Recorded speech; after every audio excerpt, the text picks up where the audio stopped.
You've put time into your preparation, you've created favourable conditions, and now it's time to engage with the other party effectively. I'm Stephen Dumpleton, founder of North Star Negotiation and a professional negotiation advisor.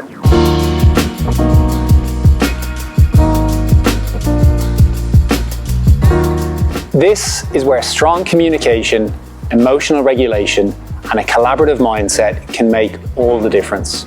When negotiating, one of the biggest mistakes that you can make is spending too much time talking about yourself. Now, what you need and what you want is important, but so too are the needs and wants of the other party. The challenge with an all about me approach is that, well, you likely need the other party to agree to the deal. If you don't fully understand their position, because, well, you haven't listened, reaching an agreement becomes much, much harder. A lot of the time I find that the other party will reveal what they want and what they don't want, but it can be easily missed. Have you ever asked someone their name and forgotten it 2 minutes later? That's probably because you were caught up in your own thoughts, thinking about the next question, and you missed the answer. Remember, communication is a two-way process. The more you focus on understanding them, the more likely they will focus on understanding you. So when engaging, remind yourself and your team, if nothing else, let's make sure we really understand their position. The most important factor when it comes to mindset and negotiation is in adopting a collaborative approach rather than a purely competitive one. Most negotiations involve more than one issue, yet negotiators often fail to create value because, well, they assume there's a fixed pie or value of resources.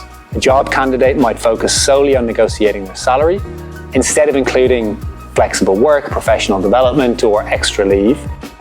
A buyer then negotiating with the supplier might focus only on reducing the price instead of discussing delivery terms or discounts or longer-term contracts.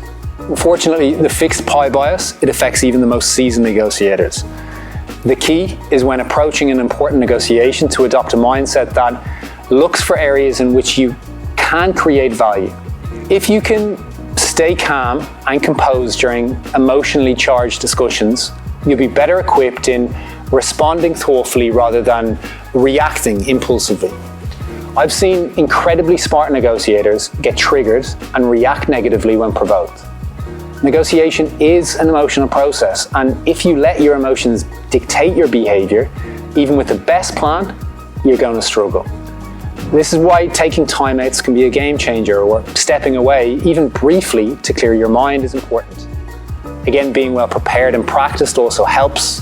And for me, I recommend ensuring where possible that you've a strong alternative available. Having a solid fallback option tends to keep emotions in check. Remember, when you stay in control, others will often follow suit. And if they don't, you can, of course, always steer them back on track. By focusing on communication, a collaborative mindset, and emotional management, you'll create a constructive environment that will help you deliver stronger agreements.